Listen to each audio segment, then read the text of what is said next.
इसमें हम डालेंगे 1 टीस्पून हल्दी, 1 टीस्पून मिर्च, 1 टीस्पून नमक, 1 टीस्पून गरम मसाला, 1 टीस्पून धनिया पाउडर और इसमें हम डालेंगे 2 चम्मच दही और इसको अच्छे से मिक्स कर लेंगे।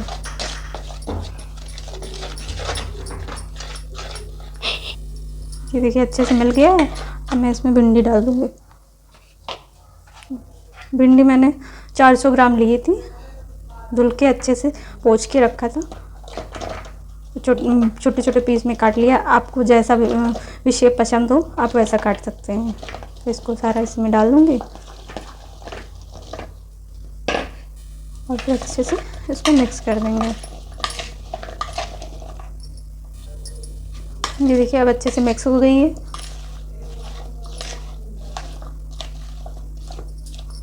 ये खाने में बहुत ही टेस्टी लगती है। मैं भी इसको पहली बार ट्राई कर रही हूँ, आप भी इसको ट्राई करिएगा।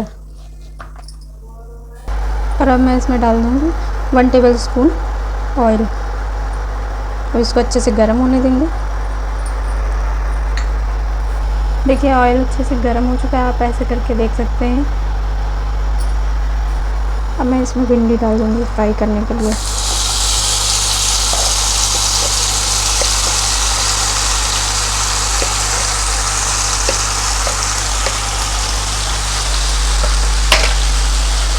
और इसको अच्छे से भूनेंगे।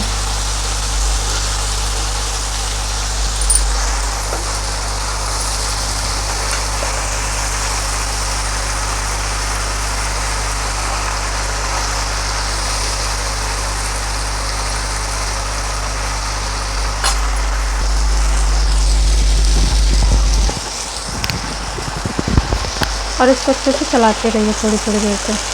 जब अच्छे से भुन जाए तब आप इसको निकाल सकते हैं। अब चाहें तो इसको अच्छे से ऐसे ही खा सकते हैं जब भुन जाए, या फिर आप इसको अच्छे से और इसमें मसाले ऐड कर सकते हैं। तो ये देखिए अब मेरी भिंडी अच्छे से पक गई। अब मैं इसको एक बाउल में निकाल लूँगी। तो ये देखिए मैंने भिंडी निकाल ली है। अब मैं पैन लूँगी और इसमें ऑयल डालूँगी। इसमें थोड़ा सा ऑयल ज़्यादा पड़ेगा, इसलिए आप 3 टेबल स्पून ऑयल डालिए, क्योंकि अच्छे से करारी भूननी है। तो देखिए मेरा तेल अच्छे से गर्म हो चुका है। अब मैं इसमें थोड़ी सी सौंफ डालूँगी।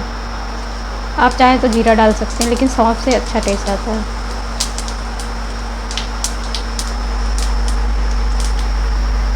और इसमें डालूँगी हरी मिर्च, 2 से 3 हरी मिर्च डालूँगी।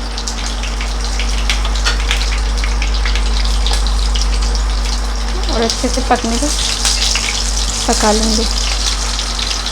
और ये देखिए अच्छे से मिर्च भुन गई। अब मैं इसमें डालूँगी प्याज। ये मैंने 4 मीडियम साइज के प्याज लेके रखे थे, उसको काट के लंबे लंबे साइज में काट लिए थे। इसमें सारे डाल दूँगी प्याज। इसको गोल्डन ब्राउन होने तक अच्छे से भूनेंगे। तो ये देखिए मेरे प्याज अच्छे से भून चुके हैं। अब मैं इसमें डाल दूँगी टमाटर क्रश किए हुए। मैंने एक प्याज लिया था मीडियम साइज का, उसको क्रश कर लिया था। अब इसमें मैं मसाले डाल दूँगी। 1 चम्मच धनिया पाउडर, थोड़ा सा हल्दी पाउडर और थोड़ा सा कश्मीरी मिर्च पाउडर, थोड़ा सा गरम मसाला,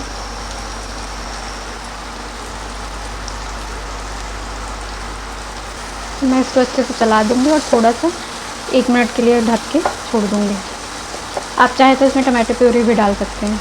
देखिए अब मैंने इसको ढक दिया। 1 मिनट बाद फिर से चेक करेंगे। ये देखिए मेरा टमाटर अच्छे से पक चुका है। अब मैं इसमें थोड़ा सा नमक डालूँगी, क्योंकि पहले उसमें हमने भिंडी में डाल रखा था, इसलिए नमक कम डालूँगी। और अच्छे से चला लूँ और अब इसमें हम भिंडी डाल देंगे।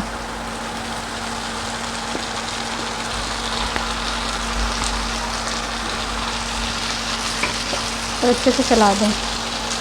तो ये देखिए अब मैंने इसको अच्छे से चला दिया। अब इसको ढक के छोड़ देंगे 2 मिनट के लिए, ताकि अच्छे से भिंडी हमारी पक जाए। और इसको थोड़ी थोड़ी देर बाद चेक करते रहें। ये देखिए इसका कितना अच्छा कलर आ रहा है।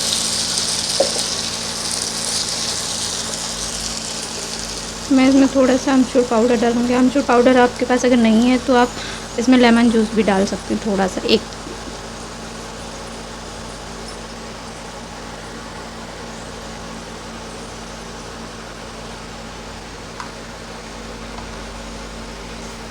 इसको अच्छे से चला दें और थोड़ी देर के लिए 1 मिनट के लिए और छोड़ दें।